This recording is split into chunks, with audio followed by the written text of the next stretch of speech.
Bonjour les Gémeaux, je suis ravie de vous retrouver aujourd'hui pour votre guidance spéciale célibataire.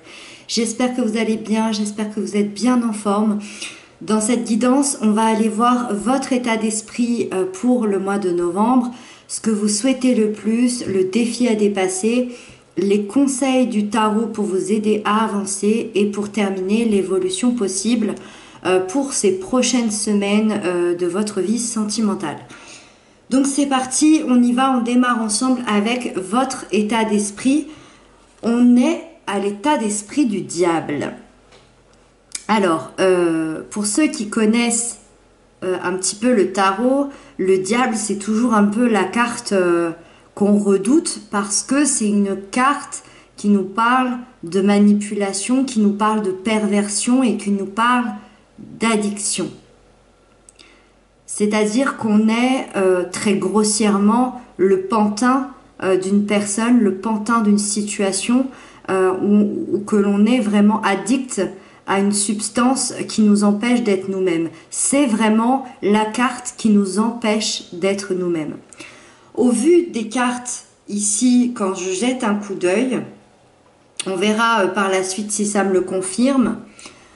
Moi, je ne pense pas que vous êtes à ce moment précis dans cette situation. Moi, je pense qu'on vous met la carte du diable au mois de novembre pour m'indiquer à moi que vous vous en libérez et pour vous en indiquer à vous aussi également, bien évidemment. Moi, je pense que vous vous libérez, donc ça peut être d'une personne, ça peut être d'une situation à laquelle vous avez décidé de dire stop. Vous vous libérez d'une perversion, d'une manipulation ou d'une addiction ici qui vous empêchait d'avancer, qui vous empêchait d'être vous-même, qui vous empêchait peut-être de rencontrer quelqu'un d'autre au niveau sentimental. Ça peut être de la famille, ça peut être un ami, ça peut être une ancienne relation, ça peut être un travail. Tout est possible. Tout est possible, ça peut être des substances. Voilà. Pour moi, dans ma lecture que j'en fais avec les cartes autour, au mois de novembre, vous vous en libérez. Ensuite, dans ce que vous souhaitez le plus, on a le chevalier de bâton. Ce que vous souhaitez le plus, c'est de partir à la recherche de vos désirs et de vos envies. Vous souhaitez aller chercher ce qui vous passionne. Alors, ça peut être l'envie de rencontrer une folle passion amoureuse, ça peut être l'envie de sortir des sentiers habituels parce que c'est une carte aussi qui nous parle de sortir de la routine, de casser la routine. On a ce feu en nous qui représente la vie. On va le chercher, ce feu. On va chercher cette vie. On part à l'aventure. On quitte cet univers toxique et on met en place quelque chose dans notre vie. On met en place une action parce que les chevaliers mettent en place une action. Ils sont dans l'action, ils ont la détermination, surtout qu'on est dans les bâtons, donc beaucoup de détermination, beaucoup d'énergie, à aller vers ce qui les fait vibrer. Vous voyez ce feu qu'on a à l'intérieur de nous, cette envie, ce qui nous fait vibrer, et bien ça on va le chercher. On ne se retourne pas, il grimpe sur son balai là et il va affronter tout ce qu'il a affronté pour avoir enfin dans sa vie ce qu'il désire et dont il a envie. Ensuite, dans le défi à dépasser, on a le chevalier, mais cette fois-ci de denier.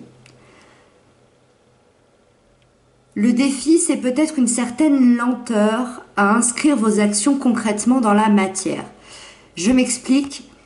Le chevalier de denier, c'est le chevalier le plus lent qui existe, mais il est lent parce qu'il veut être extrêmement sûr de ce qu'il fait concrètement, de ce qu'il installe concrètement dans la matière pour du long terme. Donc du coup, il s'arrête dès qu'il est nécessaire de s'arrêter. Là, on est vraiment dans deux énergies opposées, hein. Vous, ce que vous souhaitez, c'est être le fonceur et aller chercher. Et le défi à dépasser, c'est une lenteur qui vous retient à concrétiser. Ça veut dire que l'envie, elle est là, le désir, le feu, ça c'est là, c'est ok, mais le défi, ça va être de le concrétiser. C'est pas seulement avoir envie, c'est de le mettre aussi dans votre vie. Si par exemple, votre désir, c'est de rencontrer quelqu'un avec qui, quelqu'un que vous désirez, quelqu'un avec qui vous avez une forte passion, le défi, ça va être que de ne pas rester seulement dans cette envie, mais de le concrétiser aussi dans la matière, c'est-à-dire de s'engager, c'est-à-dire d'aller voir cette personne, de lui proposer beaucoup plus ici. Ce chevalier-là, il prend tout son temps et ici, c'est votre défi. Donc le défi, ça va être peut-être d'accélérer un petit peu le mouvement en ce qui concerne la concrétisation des choses que vous mettez en place. Ensuite, on a, et d'ailleurs, c'est ce qui me fait, c'est ce qui me confirme vraiment que vous êtes en libération, puisque sinon vous n'auriez pas ces deux énergies de chevalier ici. Ensuite, le conseil du tarot qui vous est donné, c'est la 10 de denier.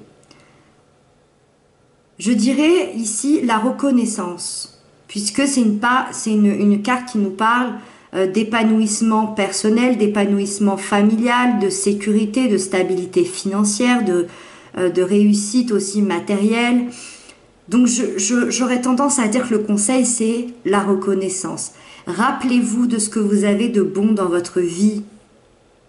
Que ce soit une famille, que ce soit de l'argent, que ce soit un boulot, que ce soit des amis, que ce soit un toit sur la tête, que ce soit à manger dans votre assiette tous les jours, que ce soit vos enfants, que ce soit vos parents, que ce soit vos frères et sœurs. Rappelez-vous de ce que vous avez de bon autour de vous. On n'oublie pas que vous sortez peut-être d'un enfer. Vous sortez d'un endroit où vous étiez enchaîné à quelqu'un ou à une situation pendant des mois, pendant des années. Donc rappelez-vous de ce qui est bon dans la vie. Rappelez-vous que toutes les personnes ne sont pas les mêmes. Je pense que le tarot ici, il vous invite à revenir au centre de vous-même, dans vos valeurs, dans ce que vous avez de plus cher et de chérir les gens autour de vous. Et pour terminer, l'évolution de votre vie sentimentale pour les prochaines semaines, on a le magicien.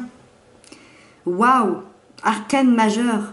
Arcane majeur. Alors on commence par une arcane majeure de libération et on finit par une arcane majeure.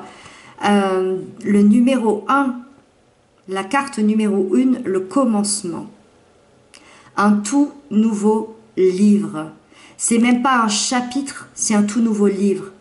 Ça, c'est peut-être 20 ans de votre vie que vous laissez derrière vous pour démarrer un nouveau livre, pour démarrer une grande étape. On a appris énormément de leçons.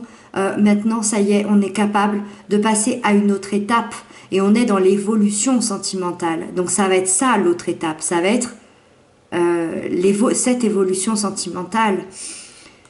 Le magicien, c'est la carte de la loi de l'attraction. Tout ce que vous demandez à l'univers, l'univers vous le rend. Donc faites bien attention à ce que vous demandez. Faites bien attention à vos intentions. Tout est possible avec cette carte. Le magicien transforme le plomb en or. Tout est possible. Vous avez toutes les cartes entre vos mains. C'est très très bien illustré. On a ce magicien ici avec son épée, son denier, sa coupe et son bâton. Ça veut dire qu'on a tout. On a toutes les émotions possibles devant nous. On a tous les outils pour réussir. Et là, il est en train de se concentrer sur soi, de reprendre confiance en soi. On voit ce magnétisme ici, parce qu'il va tout transformer autour de lui. Et c'est ça qui vous attend. Vous allez attirer l'amour dans votre vie parce que vous êtes enfin prêt. Vous êtes prêt parce que vous vous libérez de vos dépendances et vous vous libérez de situations toxiques ici. Vous êtes prêt à attirer l'amour dans votre vie. Voilà les Gémeaux, j'espère que j'aurai pu répondre à certaines de vos questions, pour d'autres vous aider. Merci infiniment en tout cas pour vos commentaires, pour vos abonnements, ça me touche énormément. Prenez bien soin de vous, je vous embrasse et je vous dis à très bientôt.